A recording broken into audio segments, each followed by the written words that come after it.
15 days strategy for SSC board class 10th। In 15 days में कैसे सारे सब्जेक्ट्स की रिवीजन करनी है, कैसे एग्जैक्टली पढ़ाई करनी है और कैसे इन 15 डेज को प्रॉपरली यूटिलाइज करना है, कैसे खुद को प्रिपेयर करना है बोर्ड एग्जाम्स के लिए, वो सब मैं इस वीडियो में बताने वाली हूँ। आई नो आधे से ज़्यादा प्रेशर तो हमारे आसपास के लोग ही हमें देते हैं कि बोर्ड एग्जाम बहुत सीरियसली देना चाहिए, ये परसेंटेज बहुत मैटर करते हैं लाइफ में, तो you need to be serious and ये वो बहुत सारा कुछ बोलते हैं लोग, एंड इससे थोड़ा सा हमारा कॉन्फिडेंस लो हो जाता है। बट ट्रस्ट मी गाइज, आज तक तुमने जितने भी लाइफ में एग्जाम्स दिए होगे ना, उन सब एग्जाम्स के कंपैरिजन में board exams are going to be the easiest. Board exams से इजी एग्जाम्स कोई नहीं होती, trust me on this. Hi, मैं हूँ संस्कृति और मैं एसएससी बोर्ड क्लास 10 के लिए बहुत सारे स्ट्रेटजीज, हैक्स और टिप्स बताती हूँ, तो चैनल को सब्सक्राइब कर लेना ताकि आप कोई इंपॉर्टेंट वीडियो मिस ना करो। तो आई नो तुम लोग बहुत एग्जॉस्ट हो चुके हो पूरे साल भर पढ़ाई करके, और ये 15 डेज भी और अच्छे से कैसे करूँ, क्या करूँ, इतना कन्फ्यूजन है सब। So let me tell you कि कंटिन्यूसली पढ़ाई करने मत बैठो 7-8 घंटे एकदम से बुक्स 7-8 घंटे आप लेके बैठ रहे हो, और ऐसे अगर करोगे तो एग्जॉस्ट हो जाओगे, कुछ भी आपको समझेगा नहीं और ड्रेन हो जाओगे पूरे। तो you know do a thing, 2 hours के स्टडी सेशन रखो और उसमें आधा घंटा या 1 घंटे का ब्रेक रखो। जितना आप पढ़ रहे हो उससे आधे टाइम का ब्रेक रखना है ताकि आप रिफ्रेश हो जाओ, अच्छे से फिर से आप में एनर्जी आ जाए और फिर से दूसरा स्टडी सेशन लेने बैठ जाना। मैं इस वीडियो में एकदम टाइम टेबल नहीं देने वाली हूँ क्योंकि मैंने बहुत बार दिया है वो पहले।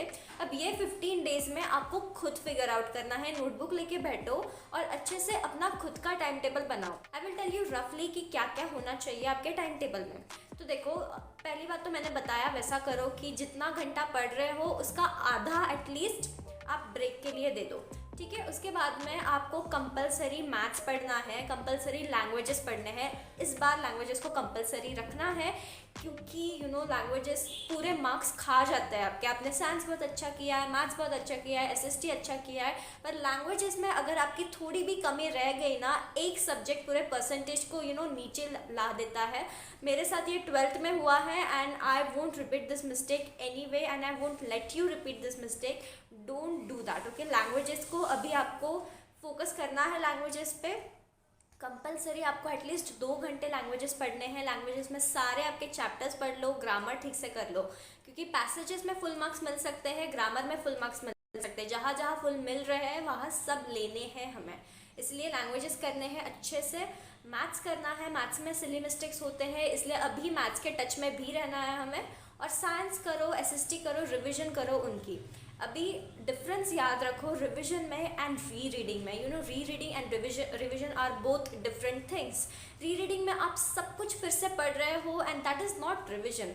रिविजन क्या होती है, जो भी कीवर्ड्स होते हैं उन कीवर्ड्स को पढ़ लेना है, उन कीवर्ड्स के रिलेटेड आपको जितना भी दिमाग में आ रहा है उस कंसेप्ट के रिलेटेड याद करने की कोशिश करो। एंड यू नो अगर आपने अपने मन से लिखा तो भी चलता है क्योंकि वर्ड टू वर्ड करने जाओगे तो दिमाग ख़राब होता है, आई नो।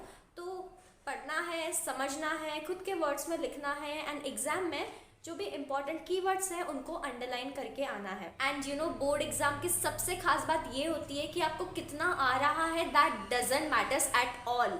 आपको जो भी आ रहा है आप कैसे वो प्रेजेंट कर रहे हो दैट मैटर्स द मोस्ट। यही बोर्ड एग्जाम की सबसे खास बात होती है, यही बोर्ड एग्जाम की सबसे इम्पॉर्टेंट बात होती है।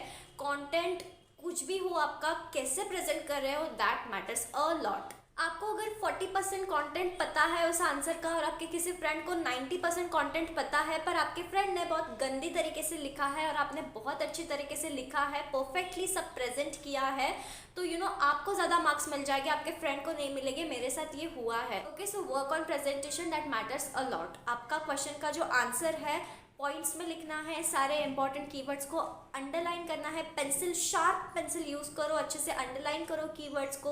उसके रिलेटेड आपको कोई फ्लो चार्ट आ रहा है वो निकालो, डायग्राम निकालो, अच्छे से प्रेजेंट करना है अपने आंसर को। और हर एक क्वेश्चन एक न्यू पेज पे स्टार्ट करना है आपको। ऐसी बुकलेट जैसे दिखनी चाहिए आपके आंसर शीट, बहुत सही अच्छे से सब कुछ लिखा है। पेपर चेकर देख के खुश हो जाएगा आपका पेपर, ऐसा पेपर लिखना है आपको। इस अकॉर्डिंगली प्रैक्टिस करो। All the very best, bye bye.